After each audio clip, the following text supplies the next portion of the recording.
একাধিকবার পিতা দর্শন করলো তার মেয়েকে, নির্যাতন এরকম পিতাকে চৌরাস্তার মধ্যে বেঁধে ভয়, পিটিয়ে পিটিয়ে হত্যা করা উচিত। লোক লজ্জার কারণে এরকম না করলে বাংলাদেশ থেকে দর্শন আর কমবে না। ভুক্তভোগী কিন্তু শেষ রক্ষা হয়নি। গ্রেফতারের পর অকপটে তার স্বীকারও করেছেন তিনি। এসআই রাজ জানাচ্ছেন বিস্তারিত। এইটাই তো কেমত নমুনা, বাপে মেয়েরে দর্শন করতে পারে, এটা কি আর কেমত নমুনার বাকি কি আছে বাবা? আর নিশা লোক ছাড়া তো এইসব এগুলো করা আসলে আমার কাছে মনে হয় না যে ভালো লোকে এইসব কাজ করে।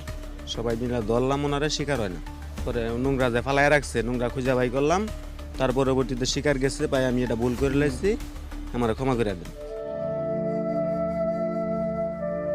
1 মাস আগেই অসুস্থতাজনিত কারণে মারা গেছেন মা রোজিনা।